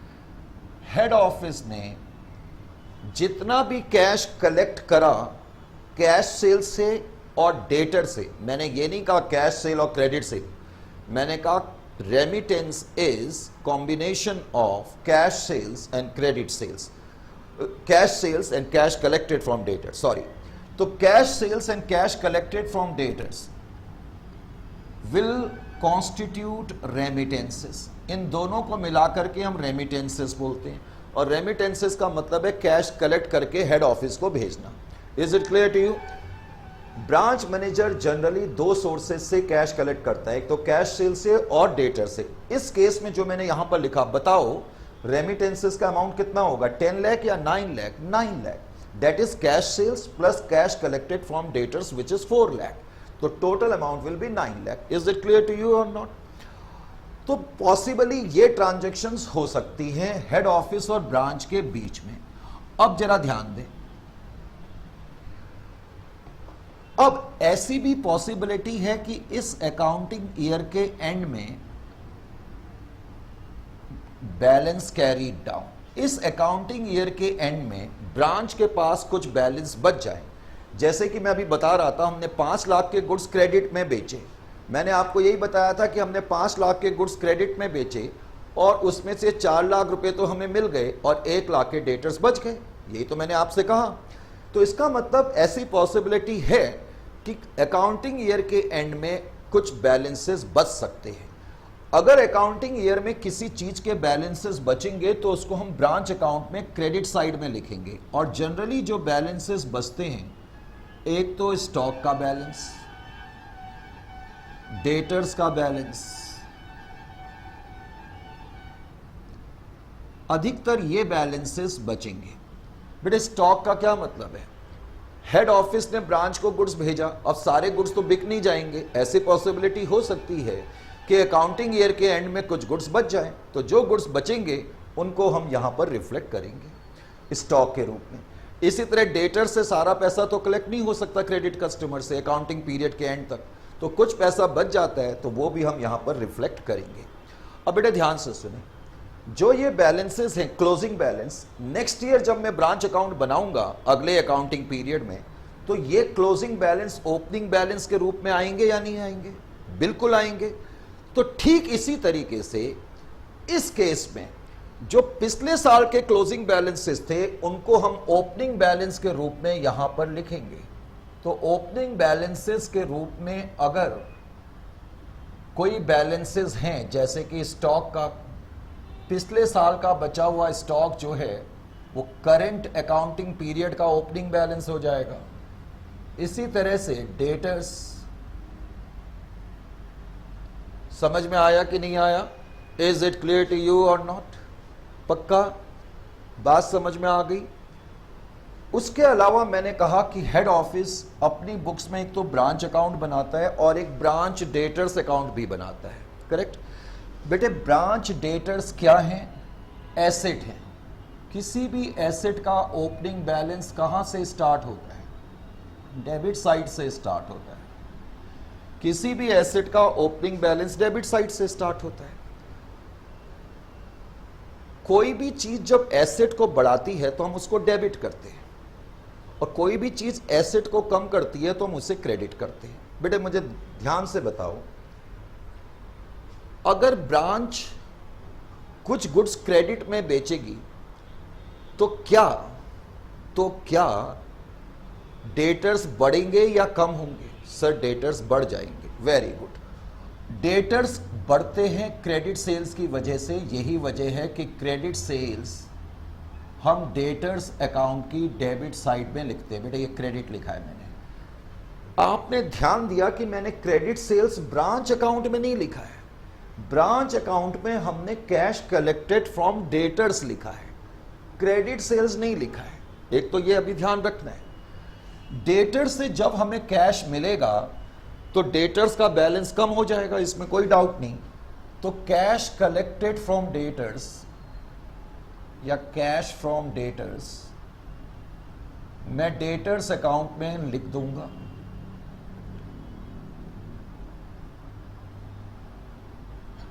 इसी तरह से अगर हम डेटर्स को कुछ डिस्काउंट दे दें तो डेटर्स कम हो जाते हैं। कुछ डेटर बदमाशी कर देते हैं, बैड डेट्स, वो पैसा ही नहीं देते, तो डेटर्स का बैलेंस बैड डेट से भी कम होगा और फिर क्लोजिंग बैलेंस बच जाएगा। इस तरीके से डेटर्स अकाउंट भी बनाया जाता है। Is it clear to you?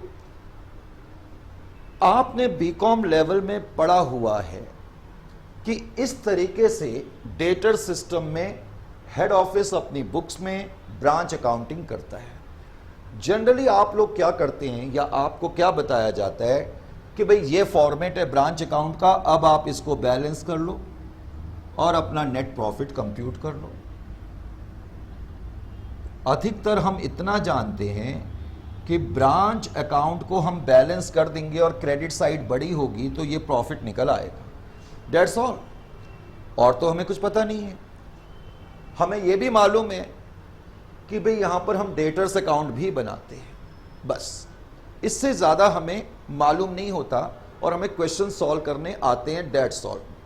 लेकिन अब आपने बहुत ध्यान से पढ़ना है जो मैं अब बात बता रहा हूं, क्योंकि यहां पर कहानी खत्म होती है बीकॉम की और अब कहानी स्टार्ट होती है आईपीसीसी की या प्रोफेशनल लेवल के कोर्स की। अब ध्यान दें, अब मिस्टर कार्टून भी मेरे सामने आ गया है। मिस्टर कार्टून ने पहला क्वेश्चन पता है क्या करा? ध्यान से सुनिए। कहता है सर एक बात बताओ। मैंने कहा बताओ जी, एक ही बात बताओ। कहता है सर आपने ना ये आइटम डिस्काउंट, बैड डेट्स और क्रेडिट सेल्स, ये 3 आइटम आपने डेटर्स अकाउंट में लिखे हैं लेकिन आपने ब्रांच अकाउंट में क्यों नहीं लिखे हैं? ये क्वेश्चन कार्टून ने पूछ लिया। और कई बारी ये क्वेश्चन आप भी पूछते थे बीकॉम में अपने आप से, लेकिन आपको प्रॉपर रीजनिंग नहीं मिल पाती थी। तो ध्यान से अब मेरी बात को सुने, बहुत ध्यान से मेरी बात को इसलिए सुनना है क्योंकि आपकी बहुत सी चीजों को मैंने क्लियर करना है। पहले तो एक बात आपने अपने दिमाग से जाने नहीं देनी है। पूरी ब्रांच अकाउंटिंग के अंदर 3 पार्टी इन्वॉल्व होती है। कौन कौन सी पार्टी इन्वॉल्व होती है? एक तो हेड ऑफिस और होता है ब्रांच ऑफिस। चलो ब्रांच ऑफिस में थोड़ा यहां बना देता हूं। एक हेड ऑफिस है, एक ब्रांच ऑफिस है और होते हैं कस्टमर्स, करेक्ट? अब ध्यान रखना है, कोई भी ट्रांजैक्शन जिसका ताल्लुक हेड ऑफिस और ब्रांच के बीच में है, कोई भी ट्रांजैक्शन जिसका ताल्लुक हेड ऑफिस और ब्रांच के बीच में है, वो ट्रांजैक्शन कभी भी डेटर्स अकाउंट में नहीं आ सकती, वो केवल ब्रांच में आ सकती है। और कोई भी ट्रांजैक्शन जिसका ताल्लुक ब्रांच और ब्रांच कस्टमर के बीच में है, कोई भी ट्रांजैक्शन जिसका ताल्लुक, जिसका रिलेशन ब्रांच और ब्रांच कस्टमर्स के बीच में है, वो ट्रांजैक्शन कभी भी इसके अंदर नहीं आ सकती। मिस्टर कार्टून मुझे एक बात बताओ, आपके और मेरे बीच में अगर कोई ट्रांजैक्शन है वो आपके अकाउंट में और मेरे अकाउंट में तो आ सकती है, लेकिन क्या स्टूडेंट के अकाउंट में आ सकती है? कभी नहीं आ सकती। भाई अगर ए और बी के बीच में दो ट्रांजैक्शन है, ए और बी के बीच में ट्रांजैक्शन है, तो उसको सी क्यों रिकॉर्ड करेगा? आप समझ रहे हैं मेरी बात? कोई भी ट्रांजैक्शन जो ब्रांच और ब्रांच कस्टमर के बीच में होगी, वो ट्रांजैक्शन कभी भी यहां नहीं आएगी, इसलिए आपको समझना है। ध्यान दें, कस्टमर को गुड्स किसने बेचे? ब्रांच ने बेचे। वैसे तो मैंने आपसे कहा कि सारे पॉलिसी डिसीजन हेड ऑफिस के हाथ में होते हैं, लेकिन इसमें एक राइडर है। राइडर का मतलब होता है एक एक्सेप्शन, यानी कि एक अपवाद। अपवाद या ये है कि ब्रांच को थोड़ी छूट दी जा सकती है कि जब आप सेल करें तो किसी को डिस्काउंट देना है या किसी को प्राइस थोड़ा कम करके बेचते हैं, तो इस तरह आप बेच सकते हो, तो थोड़ा बहुत छूट जो है ब्रांच को दी जाती है। तो क्रेडिट सेल, डिस्काउंट और बैड डेट्स, ये ट्रांजैक्शंस जो हैं ब्रांच और ब्रांच कस्टमर के बीच में होती हैं, इसलिए ये ट्रांजैक्शन सिर्फ और सिर्फ यहीं पर आती हैं। तो पहला पॉइंट तो ये क्लियर हो जाना चाहिए। यहां तक क्लियर है? अब मिस्टर कार्टून ने पहले क्वेश्चन के बाद, अब बेटे आपकी समझ में आ गया होगा कि मिस्टर कार्टून मेरे अकाउंटिंग लेक्चर के बीच में क्यों आता है। पहला क्वेश्चन राइट कर दूं? कर दो। अब दूसरा क्वेश्चन भी है? यस सर है। मिस्टर कार्टून दूसरा क्वेश्चन बताओ। मिस्टर कार्टून ने दूसरा क्वेश्चन क्या पूछ लिया? कहता है सर जरा जल्दी से ये बताओ, ये जो कैश रिसीट फ्रॉम डेटर्स आपने यहां पर लिखा है, तो वो यहां पर भी तो लिखा है। अभी तो आप कुछ कह रहे थे, लेकिन यहां तो ऐसा नहीं है, यहां भी लिखा है और यहां भी लिखा है। अब मैंने कहा मिस्टर कार्टून, आप मेरी बात को ध्यान से सुनते नहीं है। ध्यान से सुने, कैश रिसीट फ्रॉम डेटर्स यहां भी आएगा और यहां भी क्यों आएगा, इसको भी समझना है। क्या समझना है? मैंने कहा कि ब्रांच मैनेजर का काम क्या है? ज्यादा से ज्यादा कैश कलेक्ट करे अपने कस्टमर से, ज्यादा से ज्यादा कैश कलेक्ट करे और कलेक्ट करने के बाद हेड ऑफिस को भेज दे। ये मैंने कहा था मिस्टर कार्टून, ये मैंने कहा था। यस सर आपने कहा था। तो बेटे इस ट्रांजैक्शन में तीनों पार्टी इन्वॉल्व हो रही हैं, कस्टमर भी, ब्रांच भी और हेड ऑफिस भी, इसलिए ये यहां पर भी आ रही है और ये यहां पर भी आ रही है। पहले तो ये पॉइंट और ये कंफ्यूजन क्लियर हो जानी चाहिए। यहां तक ठीक है बेटे? दूसरी चीज, अब एक बड़ा पॉइंट मुझे आपको बताना है, और बड़ा पॉइंट मैंने आपको क्या बताना है? बड़ा पॉइंट मैंने आपको क्या बताना है? अब बड़े पॉइंट के बारे में चर्चा क्या होगी, जरा ध्यान से सुने और ध्यान से मेरी बात को समझिए। हम लोग बड़ी आसानी से कह देते हैं कि ब्रांच अकाउंट क्रेडिट साइड और डेबिट साइड को आप मैच करो। अगर कोई डिफरेंस इस तरफ आएगा तो ये नेट प्रॉफिट है, इधर आएगा तो नेट लॉस है। लेकिन अब बेटे आपकी बात एक समझ में आनी चाहिए, इस लेवल पे हमने सिर्फ सरफेशियल स्टडी नहीं करनी है। हमें यह मालूम होना चाहिए कि अगर ये नेट प्रॉफिट निकल रहा है तो ये नेट प्रॉफिट कैसे निकल रहा है। मैं आपको चैलेंज करता हूं कि ये नेट प्रॉफिट नहीं है, तो आप मुझे कैसे प्रूव करेंगे कि ये नेट प्रॉफिट है? क्या ये नेट प्रॉफिट है? ये नेट प्रॉफिट तो नहीं है, क्योंकि मैं आपसे ये कहता हूं कि नेट प्रॉफिट तो आप सिर्फ तब निकाल सकते हैं जब आपके पास टोटल सेल्स की फिगर हो। टोटल सेल्स का मतलब कैश सेल्स और क्रेडिट सेल्स की फिगर हो, आपके पास कॉस्ट ऑफ गुड्स सोल्ड हो, आपके पास ग्रॉस प्रॉफिट आ गया, और ग्रॉस प्रॉफिट में से अगर आप सारे एक्सपेंसेस, चाहे वो कैश एक्सपेंडिचर हो या नॉन कैश एक्सपेंडिचर हो, जब आप उनको माइनस करेंगे तभी तो आपके पास नेट प्रॉफिट आ सकता है। तो फिर यहां पर ये नेट प्रॉफिट कैसे आ गया, यही तो बड़ा क्वेश्चन है। और मिस्टर कार्टून ने तो कमाल कर दिया, एक क्वेश्चन और पूछ के।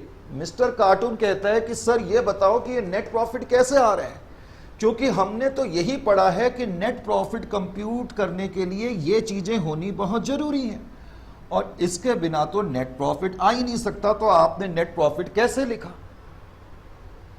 फिर मिस्टर कार्टून ने अगला क्वेश्चन क्या पूछ दिया? मिस्टर कार्टून ने अगला क्वेश्चन, ये बड़ा अकाउंटिंग एक्सपर्ट है, इसीलिए मैंने इसको हमेशा अपने साथ रखा है तुम्हारी हेल्प के लिए। मिस्टर कार्टून ने अगला क्वेश्चन पता है क्या पूछा?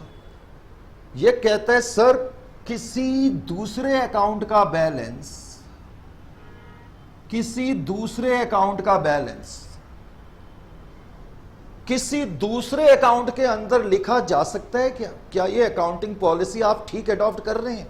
He is challenging me, a person of 22 years of experience. Mister cartoon मुझे चैलेंज कर रहा है, कह रहा है सर आपने ये गलत लिखा है। अब मैंने कहा मिस्टर कार्टून, मैं आपके इस सवाल का जवाब भी दूंगा और मैं भी ये जानता हूं कि टेक्निकली किसी दूसरे अकाउंट का बैलेंस किसी दूसरे अकाउंट में लिखना टेक्निकली गलत है, लेकिन उसके बावजूद भी मैंने इसको यहां पर लिखा है। तो कार्टून कह रहा है सर अगर आपको यह बात मालूम है तो फिर आप ये गलत क्यों पढ़ा रहे हो?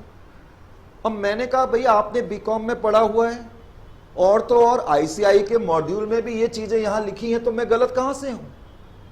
अब मैंने मिस्टर कार्टून को जब देखा तो कार्टून ने कहा सर आपकी ना बात समझ में नहीं आई। मैंने कहा चल भाई तू गुस्सा मत हो, मैं तेरे सारे क्वेश्चन का आंसर देता हूं, मैं प्रूफ करता हूं कि वैसे तो ये गलत है यहां पर लिखना, लेकिन फिर भी इनको यहां क्यों लिखना पड़ता है, और मैं ये प्रूफ करने की भी कोशिश करूंगा कि ये नेट प्रॉफिट निकला तो कैसे निकला। ये चीजें भी जानना इस लेवल पे बहुत जरूरी है कि ये नेट प्रॉफिट हमारे पास कैसे आया। जैसे कि सबसे पहले समझने की कोशिश करें, मैंने क्या कहा कि ये एक छोटा ऑर्गेनाइजेशन है। थोड़ी देर के लिए आप प्रेज्यूम करो कि मुझे या आपको बहुत तेज भूख लगी है और सामने एक 5 स्टार होटल नजर आ रहा है और मेरी जेब में 5 रुपए भी नहीं है, तो क्या मैं 5 स्टार में जाकर के खाना खा सकता हूं? It is not possible. हो सकता है अगर मैं खैर 5 स्टार में जाता तब भी मैं अपनी पेट की ज्वाला को शांत करता, नो डाउट अबाउट दैट। और अब मेरे को भूख लगी है, पैसे नहीं हैं, लेकिन पेट की ज्वाला को, भूख को शांत तो करना ही है, तो मैं किनारे वाली रेडी पे चला गया और मैंने वहां खाना खा लिया, ये जानते हुए भी कि वहां पर गंदगी है, मक्खी बिरमिना रही है, करेक्ट, कोई बीड़ी पी रहा है, कोई सिगरेट भी पी रहा है, लेकिन मेरा मिशन तो एक ही है ना, I want to satisfy the quench of my tummy. इसी तरीके से ये ऑर्गेनाइजेशन छोटा ऑर्गेनाइजेशन है, ये एक तीर से कई निशाने मारना चाहता है, ये अपनी सीमितताओं में रहते हुए अपना प्रॉफिट कंप्यूट करना चाहता है। क्योंकि अगर मुझे इस तरीके से प्रॉफिट कंप्यूट करना है तो मुझे comprehensive double entry system adopt करना पड़ेगा, which I am not adopting in this case. Are you getting my point or not? अब आप मेरी बात को समझें, मैं आपको छोटा सा एग्जांपल देता हूं।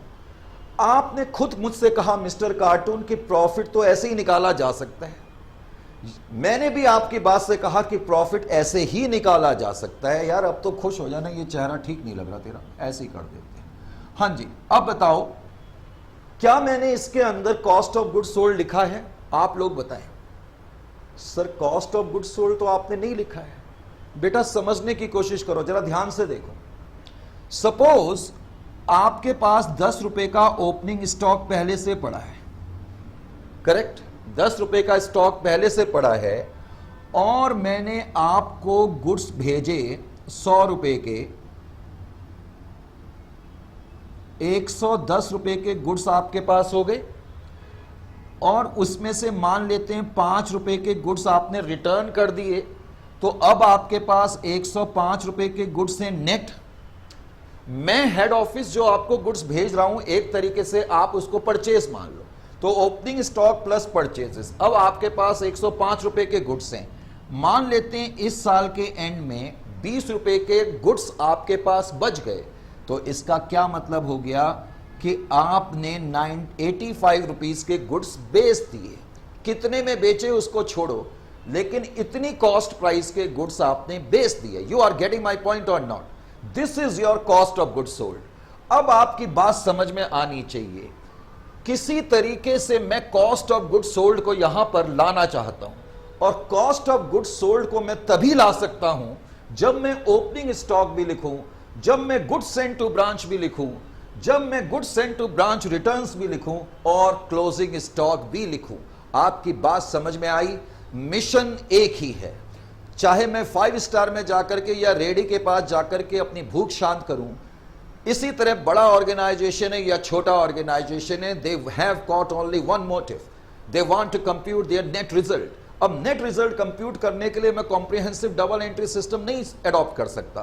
तो अपनी सीमितताओं में रहते हुए मैंने ये गलती तो करी, लेकिन इस गलती से मुझे फायदा यह हुआ कि मैं अपना नेट प्रॉफिट कंप्यूट कर पा रहा हूं। आपकी बात समझ में आई? इसलिए इस सिस्टम में हम ओपनिंग और क्लोजिंग स्टॉक को यहां पर लिखते हैं ताकि किसी तरीके से कॉस्ट ऑफ गुड्स सोल्ड इसके अंदर समा सके।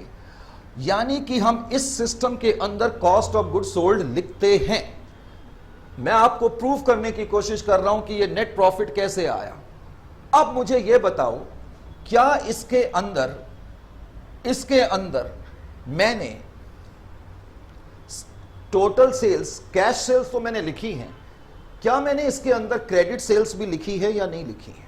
इस बात का आंसर आप मुझे दो। क्या मैंने इसके अंदर क्रेडिट सेल्स लिखी है या नहीं लिखी है? सर कैश सेल्स तो लिखी है लेकिन क्रेडिट सेल्स नहीं लिखी है। Are you sure? बिल्कुल ठीक। यहां ध्यान दें मेरी बात का।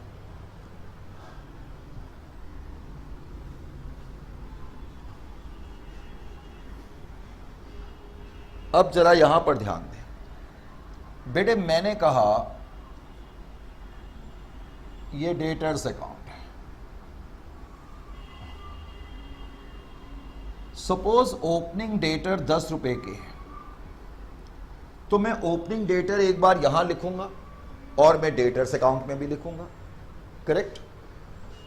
फिर मैंने कहा क्लोजिंग डेटर इतने के हैं, 30 रुपए के हैं, और मैंने कहा, ध्यान से सुने, मैंने कहा मैंने इस साल गुड्स क्रेडिट में बेचे 100 रुपए के।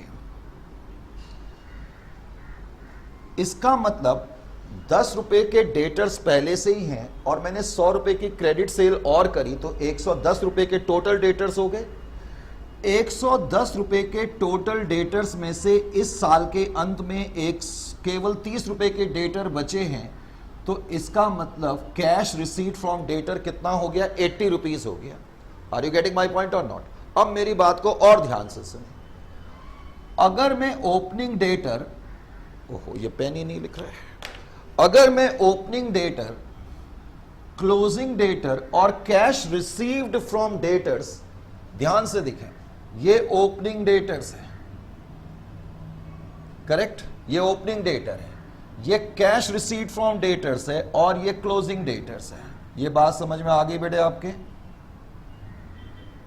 यानी कि अगर मैं ओपनिंग डेटर, क्लोजिंग डेटर और कैश रिसीट फ्रॉम डेटर्स यहां लिख रहा हूं, तो इन सब का डिफरेंस क्या बनता है? क्रेडिट सेल्स बनता है। अभी मिस्टर कार्टून आप कह रहे थे कि दूसरे अकाउंट का बैलेंस यहां क्यों लिखना चाहिए, आपकी बात समझ में आ गई?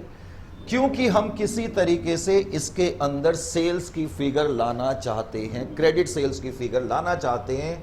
दैट इज द रीजन हम ओपनिंग और क्लोजिंग डेटर्स यहां पर लिखते हैं। इसका मतलब मैंने ब्रांच अकाउंट के अंदर टोटल सेल्स भी लिखी है, कॉस्ट ऑफ गुड्स सोल्ड भी लिखा है और एक्सपेंसेस तो हम लिखते ही लिखते हैं। तो इसका मतलब ये जो बैलेंसिंग फिगर आ रही है ये नेट प्रॉफिट ही आ सकती है। समझ में आया? तो बेटे इस लेवल पे हम सिर्फ ये नहीं पढ़ेंगे कि हाँ इसको बैलेंस कर दो, ये नेट प्रॉफिट है। हमारी कोशिश रहेगी कि हम आपको ये समझाने की पूरी कोशिश करेंगे कि अगर ये नेट प्रॉफिट है तो कैसे है। Is it clear to you? तो उम्मीद है कि ये क्लास मिस्टर कार्टून और आप लोगों की समझ में आई होगी और कोई भी ऐसा क्वेश्चन आपके दिमाग में नहीं होगा, या अगर था भी तो उसको मिस्टर कार्टून ने जरूर पूछा होगा। तो इस उम्मीद के साथ कि ये क्लास आपकी एक्सपेक्टेशंस पे आई, नेक्स्ट क्लास हम जारी रखेंगे नेक्स्ट सेशन में। शाम 7:30 का वक्त है, बल्कि 7:31 हो गए हैं और अब वक्त आ गया है कि हम आपसे अलविदा लें। तो इट्स टाइम टू से शब्बा खैर, नमस्ते, सत श्री अकाल and a lovely good night from here in Delhi.